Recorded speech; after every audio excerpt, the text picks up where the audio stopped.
una voz divina rompió el silencio de mi corazón. Dijo: «Deja tu tierra natal y la casa de tu padre y ve a la tierra que te mostraré». Esa voz no era audible para los oídos, pero era más clara y más poderosa que el rugido de cualquier tormenta. Esa voz dijo: «Haré de ti una gran nación, bendeciré a los que te bendigan y maldeciré a quien te maldiga, y por ti todas las naciones de la tierra serán bendecidas». Estas fueron las palabras del Señor que marcaron el inicio de mi historia. Soy Abraham, nacido como Abram en Ur de los Caldeos, una próspera ciudad de Mesopotamia donde los ríos Tigris y Éufrates alimentan la tierra. Mi padre Teraj era un hombre respetado, pero nuestras vidas eran comunes, marcadas por las estaciones y los rituales de una sociedad politeísta. El llamado divino fue al mismo tiempo un despertar y una ruptura.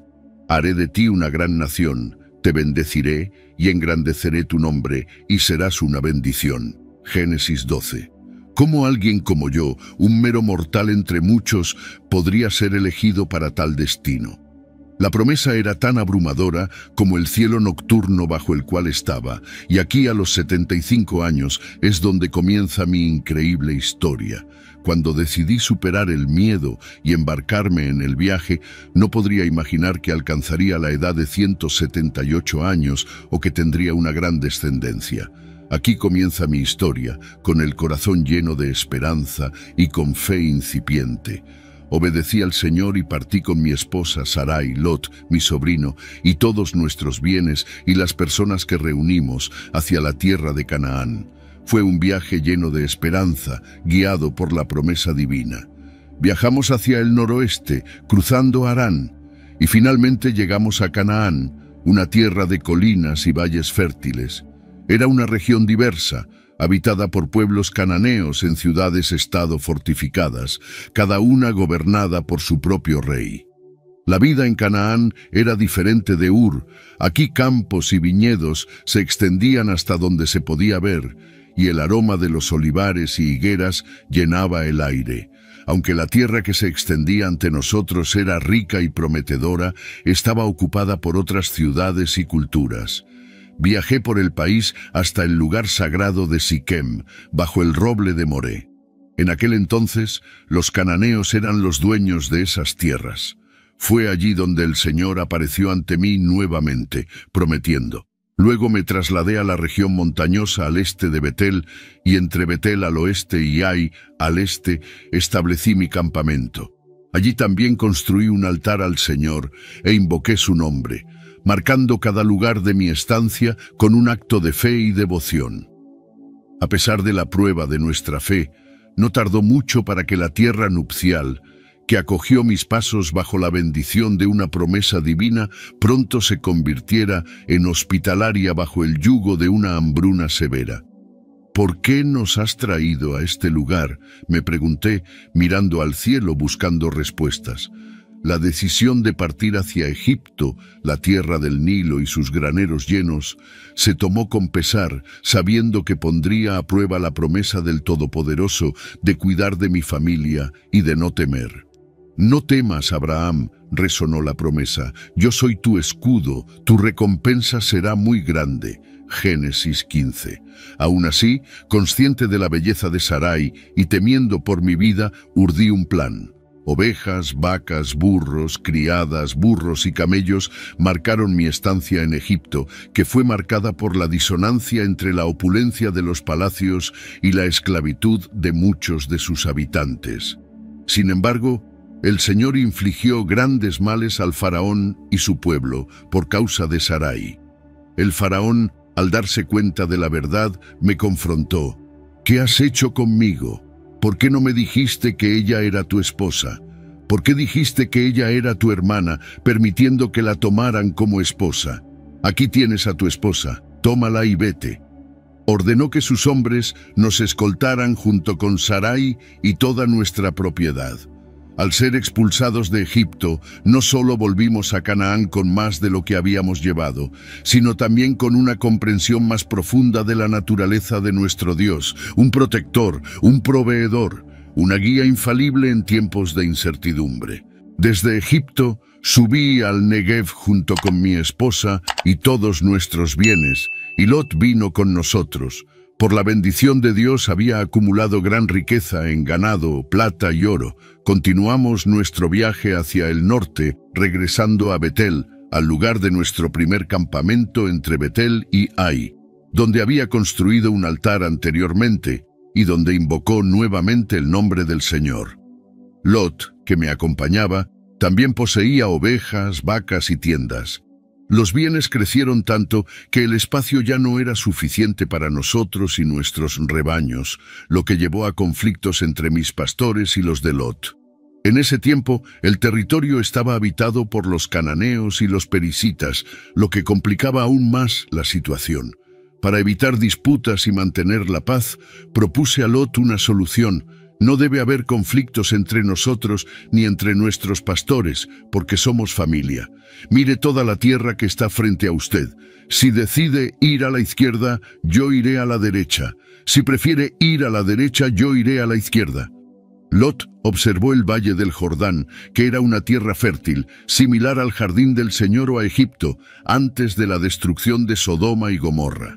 Él eligió para sí toda la región del Jordán y se mudó hacia el este, separándonos físicamente. Yo me quedé en Canaán, mientras Lot se estableció cerca de Sodoma, cuyos habitantes eran conocidos por su maldad y pecado contra el Señor.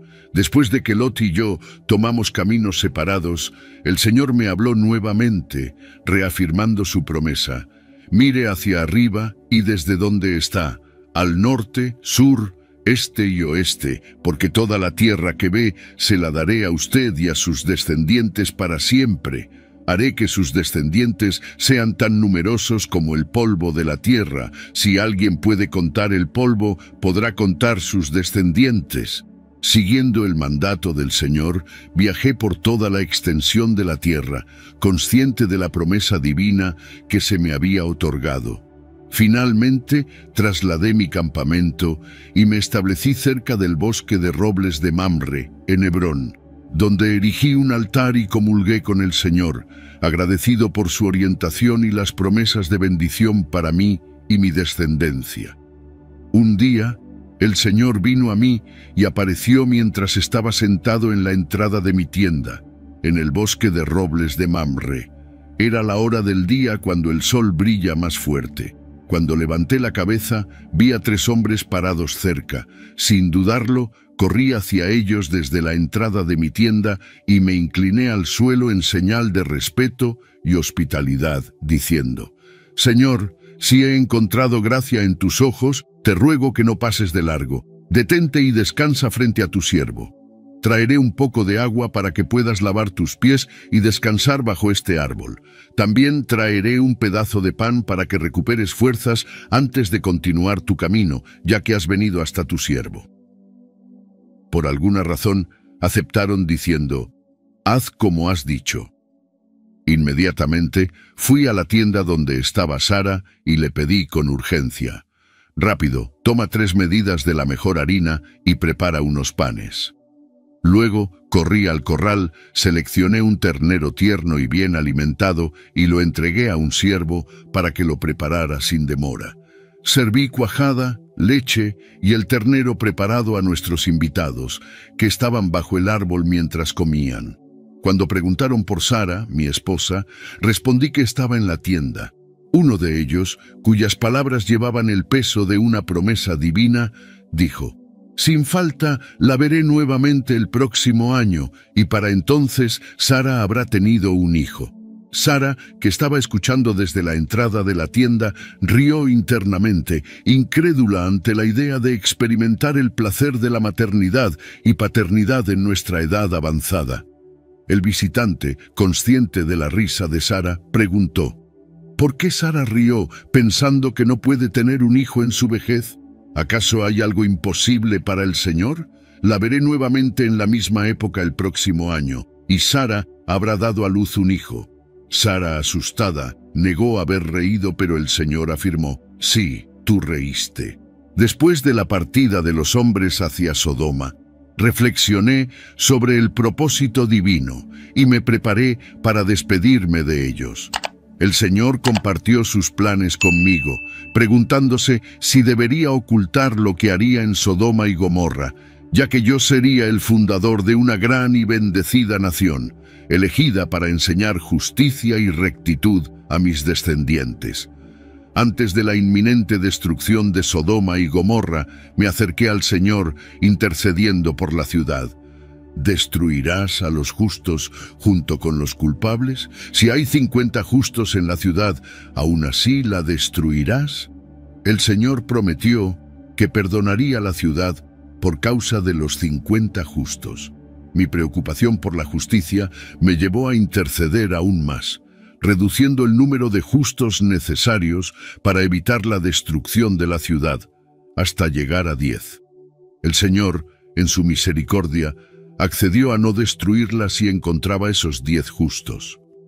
Cuando 2 ángeles llegaron a Sodoma esa tarde, mi sobrino Lot estaba sentado en la entrada de la ciudad. Al verlos, se levantó para recibirlos, mostrando respeto, y se inclinó al suelo.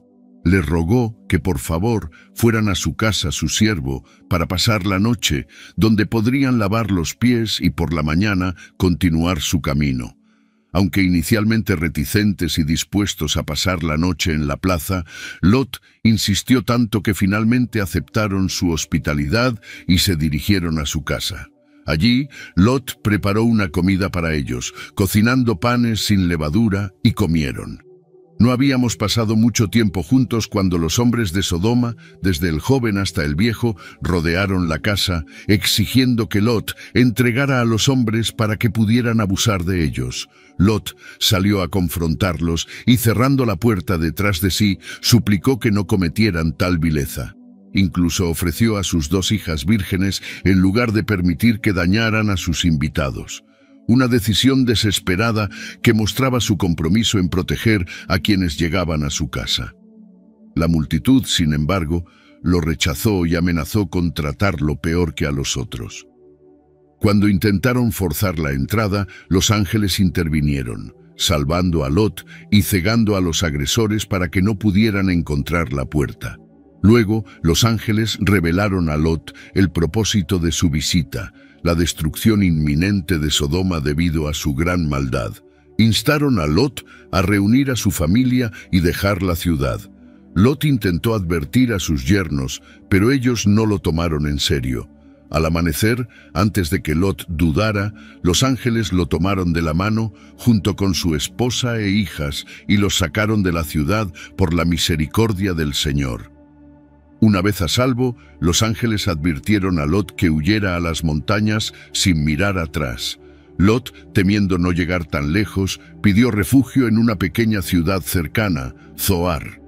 El ángel accedió, permitiendo que Lot y su familia se refugiaran allí. Cuando el sol salió y Lot llegó a Zoar, el Señor destruyó Sodoma y Gomorra con azufre y fuego del cielo. La esposa de Lot, desobedeciendo la orden de no mirar atrás, se convirtió en una estatua de sal. A la mañana siguiente volví al lugar donde había estado frente al Señor, observando con horror cómo el humo de la destrucción se elevaba desde el suelo. Aunque el juicio divino había caído sobre Sodoma y Gomorra, el Señor recordó su promesa hacia mí y salvó a Lot, testimonio de la justicia y misericordia divinas en medio del juicio. La devastación de estas ciudades era un recordatorio sombrío de las consecuencias del pecado y la importancia de la obediencia a Dios. De allí me mudé a la región del Negev y me establecí allí. Entonces Abimelec, rey de Gerar, trajo a Sara a su palacio. Esa noche Dios intervino de manera impresionante. Se apareció a Abimelec en sueños y le advirtió que estaba a punto de cometer un grave error al tomar a Sara, pues ella era mi esposa. Abimelec, sorprendido y asustado por el sueño, defendió su inocencia ante Dios, alegando que había actuado de buena fe, basándose en la información que tanto Sara como yo habíamos dado. Dios, en su misericordia, respondió que era consciente de su inocencia y que precisamente por eso intervino para evitar que pecara contra él. Dios ordenó que Sara fuera devuelta a mí y agregó que yo, siendo un profeta, intercedería por él para que Abimelec no muriera. Al amanecer, Abimelec convocó a sus siervos y les contó lo que había sucedido, lo que causó gran temor entre ellos. Luego me llamó y con gran angustia me preguntó por qué había actuado de tal manera, exponiéndolo a cometer un pecado tan grave. En mi defensa, expliqué que creí que en Gerar no había temor de Dios y que temí por mi vida debido a mi esposa.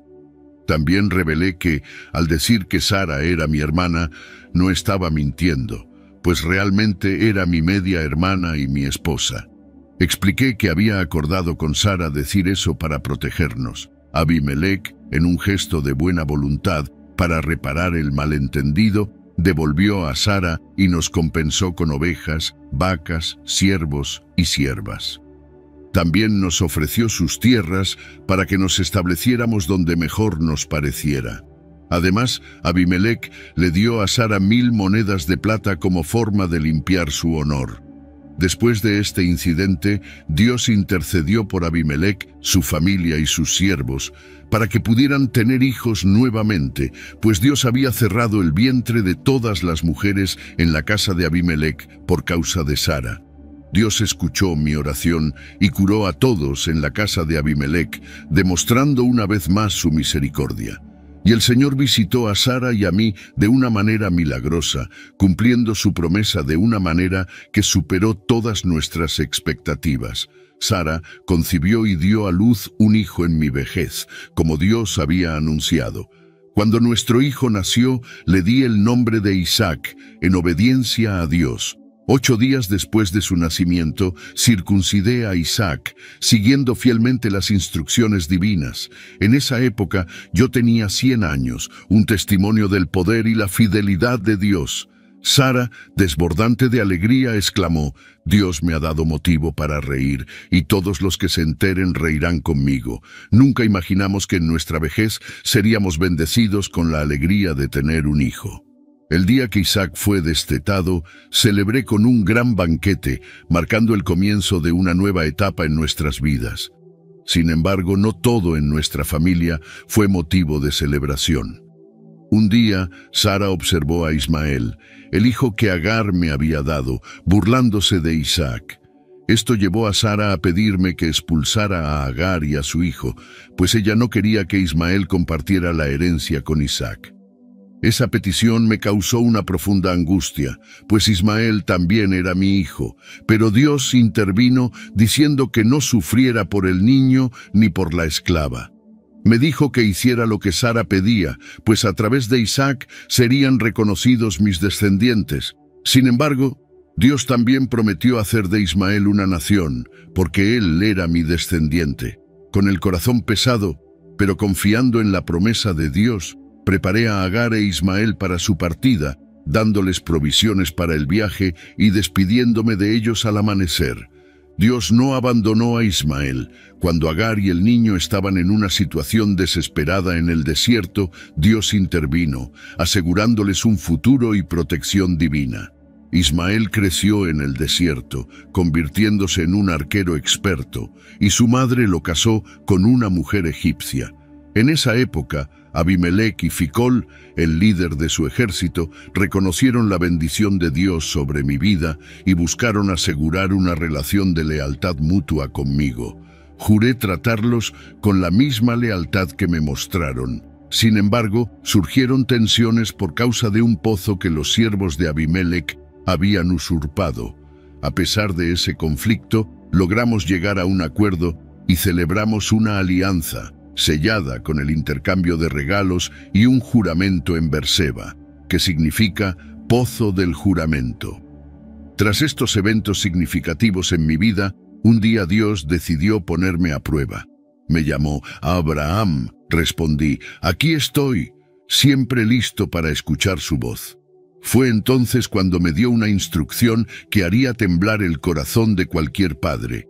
Lleve a su único hijo Isaac, a quien tanto ama, a la región de Moria y ofrézcalo como holocausto en la montaña que le indicaré. No puedo describir la tormenta de emociones que me invadió en ese momento. Sin embargo, con una fe inquebrantable en Dios, me levanté temprano al día siguiente, preparé mi burro y junto con 2 de mis siervos y mi amado hijo Isaac, partimos. Corté la leña para el sacrificio y seguimos hacia el lugar que Dios había indicado. Al tercer día de nuestro viaje, divisé de lejos el destino. Allí dije a mis siervos que esperaran con el asno mientras Isaac y yo continuaríamos. Adoraremos y luego volveremos a ustedes, les aseguré. Llevé la leña para el sacrificio en Isaac y lo puse sobre el altar. Cuando extendí la mano para tomar el cuchillo y hacer lo que Dios había ordenado, una voz del cielo me detuvo. «¡Abraham! ¡Abraham!». Era el ángel del Señor llamándome. Respondí, «Aquí estoy». Y el ángel me instruyó a no lastimar al niño, demostrando que mi temor a Dios era genuino, ya que no negué a mi único hijo. Miré alrededor y vi un carnero atrapado por los cuernos en un matorral. Lo tomé y lo ofrecí como holocausto en lugar de mi hijo. Ese lugar fue llamado «El Señor proveerá», una declaración que se convirtió en un testimonio de la provisión y fidelidad de Dios. El ángel del Señor me bendijo por segunda vez desde el cielo, y juntos volvimos a Berseba, donde seguí viviendo, reflexionando sobre la profunda lección de fe y obediencia que Dios me había enseñado en la montaña de Moría. Sara, mi amada esposa, vivió 127 años. Su muerte en Kiriat Arba, hoy conocida como Hebrón, en la tierra de Canaán, me sumió en profundo dolor. Lloré por ella y lamenté, sintiendo el vacío que su partida dejó en mi vida. Después de retirarme del lugar de su muerte, me dirigí a los descendientes de Het. Me encontraba entre ellos como un extranjero, sin tierra que pudiera llamar mía. Les dije, aunque soy solo un extranjero residente entre ustedes, les ruego que me concedan la posesión de una tumba para enterrar a mi esposa. Quería adquirirla por su justo precio para establecer una tumba familiar entre ellos. Efrón, presente en la reunión, ofreció generosamente tanto el campo como la cueva delante de todos los presentes, diciendo, «Te lo doy en presencia de mis conciudadanos, entierra a tu esposa». Así, el campo de Efrón en Macpela, junto con la cueva y todo lo que contenía, se convirtió en mi propiedad, formalmente adquirida ante los líderes de la comunidad. En ese lugar enterré a Sara, marcando el campo de Macpela frente a Mamre, en Canaán, como la tumba de nuestra familia. Esta adquisición ante los descendientes de Het aseguró un lugar de descanso para mi familia por generaciones, testimonio de mi vida entre ellos y de mi compromiso con la tierra prometida por Dios. Después de la muerte de Sara, mi corazón encontró consuelo y compañía en Ketura, una mujer con quien me casé. Ella me bendijo con más hijos, Simrán, Joksán, Medán, Madián, Isbac y Suá, expandiendo así la familia que Dios me prometió. Joksán, uno de mis hijos, se convirtió en padre de Seba y de Dan, continuando la línea que el Señor había prometido, que sería tan numerosa como las estrellas del cielo. A Isaac, el hijo de la promesa que tuve con Sara, legué todos mis bienes, cumpliendo lo que Dios había establecido. Viví 175 años, una vida llena de desafíos y bendiciones, marcada por mi relación con Dios y mi compromiso con sus mandamientos. Cuando llegó mi hora, morí en paz, satisfecho con la vida que viví, y me reuní con mis ancestros, dejando atrás un legado de fe y obediencia. Mis hijos, Isaac e Ismael, a pesar de las distancias y diferencias, se unieron para enterrarme en la cueva de Macpela, el lugar que había adquirido como tumba familiar. Espero que esta historia inspire a las generaciones futuras a confiar en Dios y seguir sus caminos, tal como lo hizo Abraham. Si deseas conocer más sobre los eventos bíblicos, no te pierdas el próximo video que aparece ahora en la pantalla. Descubre cómo era el mundo antes del gran diluvio. Haz clic y mira. Gracias por estar aquí y que Dios te bendiga.